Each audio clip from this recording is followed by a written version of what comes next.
Welcome to 4 Oak Street.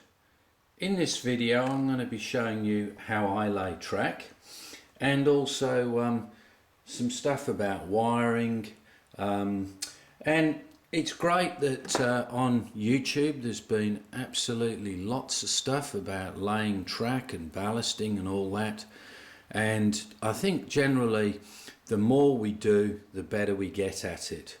And quite often you'll find that, you know, the first few things that you do in any parts of this hobby is where you learn a lot of stuff, and then it's just a question then of having the discipline, I suppose, to continue not taking shortcuts. And I think it's absolutely crucial with track laying. You want to do it as best as you can, because you want to do it once, you don't want to have to go back and redo it. And if your trains are derailing, it's just going to take away from the enjoyment of the hobby. So this is a little bit about what I do. So as you're aware, in the last video I've got the track bed laid, the wooden track bed. So first thing that I've done is now I've actually put down one strip of 3mm cork. Now there's lots of different track beds that you can get. Foam, I remember the old the Peco stuff that eventually evaporates after about 15 years, but that was all we had at the time. So what I decided to do was I bought a massive sheet of cork, 3mm. I've got or 1/8. I've got 1/16 cork in the fiddle yard.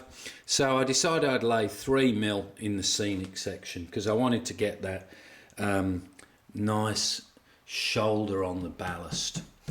But the drama with that is that quite often then you end up with quite a deep ravine that you have to waste so much ballast. So what I've done, and you can see here, I've actually gone back and put a 1/16 piece just at the side, in between there, to fill that ravine to save using oodles of ballast. So what I've done, I've laid this, I've pre-sanded a little bit of on the paint that I did yesterday, just to get a key. I've then laid it. I've laid it as straight as I possibly can using a straight edge. What I then do is when I go back and lay the next piece, I use this little piece of balsa wood that absolutely fits snug, and gives me the spacing that I want, that is based on the Peco gauge. And as you know, I've got my two track template and 3-track template, so this also provides a bit of a check to make sure that the tracks are right. So you can see these are pretty much where they need to be. So I've put the cork down. I've then gone back and just chamfered the edge slightly with a piece of sandpaper. The reason I've done that after laying it is because I find the edge gives me a good guide for getting it straight, and I do want my straights to be straight. So the idea is when you look down the viaduct it should be fairly straight, and I will use this track setter as the track goes down. So next we come to the actual piece of track to be joined. So the first thing I've done on this one is I have actually gone over it with sandpaper, because I will use PVA to hold it down. I don't generally use track pins. It's my choice, I suppose. So what I've done here, I've just butted it up to make sure that that's good to go. I will then go back and clean up the edges so the fish plates will go on. But the key thing that I do here is I use a piece of track, and to work out the cuts at each end I look at the sleeper alignment.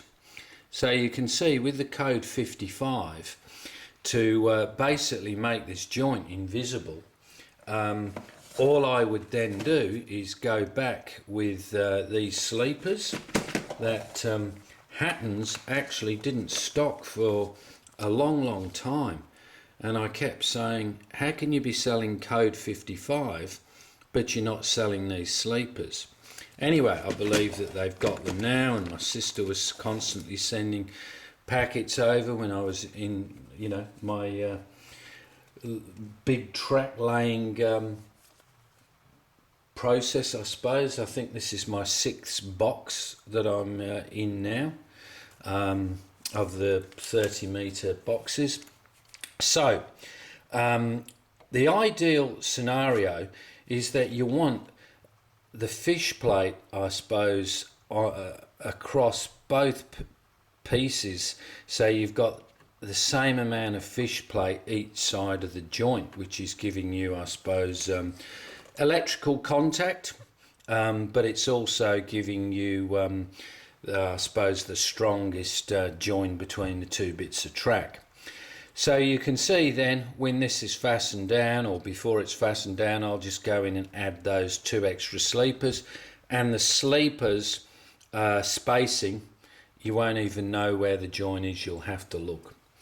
So once I've done that, I then obviously come to the track bus, because every piece of track will have droppers.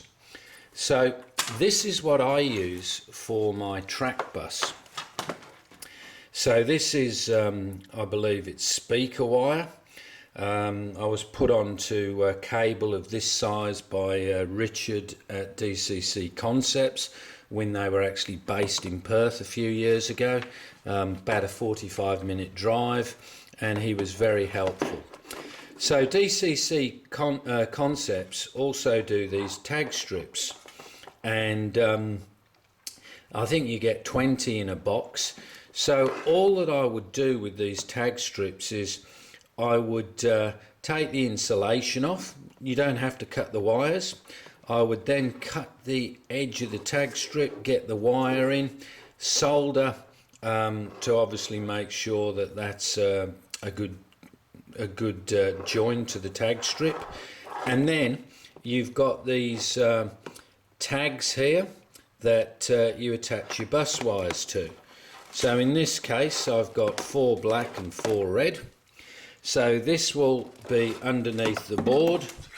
The tag strip will be screwed to the board, and this will just fasten. This is one of those like chock blocks that you can just move. I'll just show you where it's at underneath.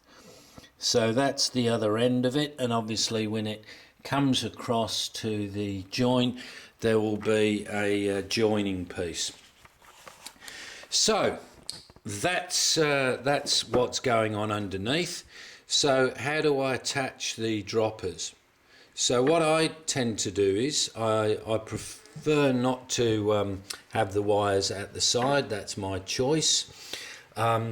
With the code 55, you can see that there are these gaps. So this is to allow you to bend the track, and it's worth noting when you are doing a curve, it's particularly good to be bending it the way of where the gaps are, because it bends easier, obviously.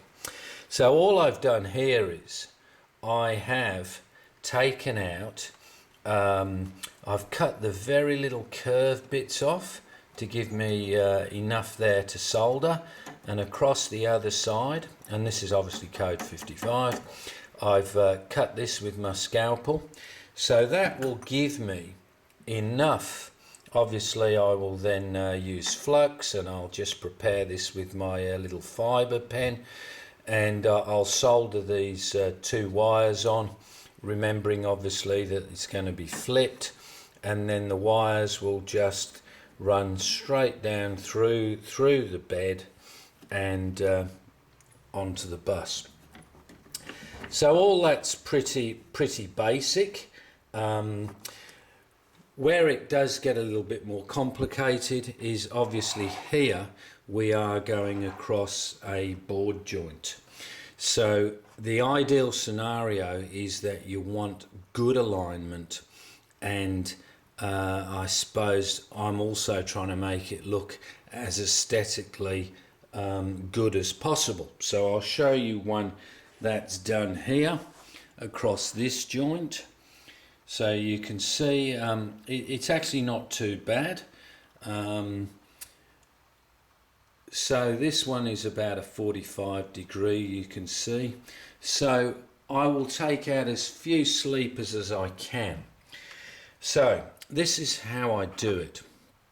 So using this piece of track, you're going to lay the track across the joint.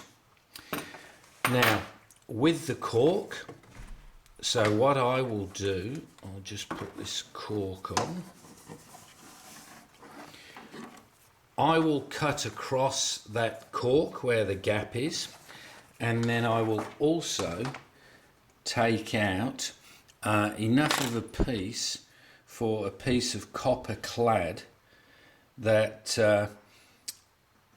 will slot either side of the joint like so. So the key thing with the copper clad is that the copper clad is not going to attach to the cork. That is going to attach to the baseboard. So what you need is copper clad that is at the correct height, so that looking at this you can see the copper clad. So the idea, when the track goes across, I will tin the bottom of the track, I will tin the copper clad. I will also just run my Dremel through the copper bit so we don't get a short. So in other words, just put the Dremel across here so you're not getting continuity across.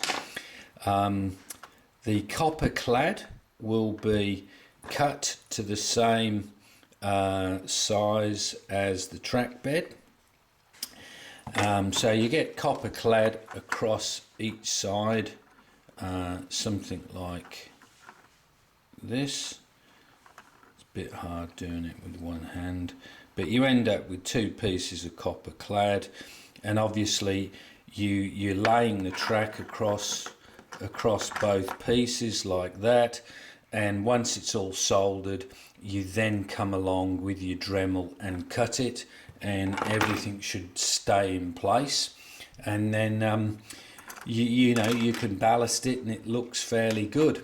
It's a bit more hassle than obviously using self tappers, but I just think it looks so much better and it's worth it. So the key thing is, I bought this off eBay. It's I've glued it together with super glue. That's not quite the correct height. That's pretty much probably about not quite half, 2/3. Then I find another piece that I've got here, put that on. So the idea is when the track butts up, you should not go up. So you don't want the joint actually raising, because this is going to cause potential issues with things uncoupling. So that's how I do my joints across the board, and that's pretty much what I do. So I just keep replicating, doing that same thing over and over again, and so far, it's been successful. I am fussy on things like the joints and all that stuff, but that's just me. But each to their own. That's just how I do it. So you can see next stage here we'll be putting those wires on. It will be putting in the copper clad across, taking the sleepers out here, tinning it with solder, and then going across with my Dremel. So that's how I lay track. So I just thought I would share that, and hopefully for those people, they may pick something up. Maybe there's comments that you can give me that will help improve my track laying. So that's all from 4 Oak Street. It's becoming a bit of a habit, but I've got a bit of a spurt on, so whilst I'm enthused, I'm going to try and get this track laid and get some trains running over that viaduct. Okay, thanks a lot. See you again soon. Bye.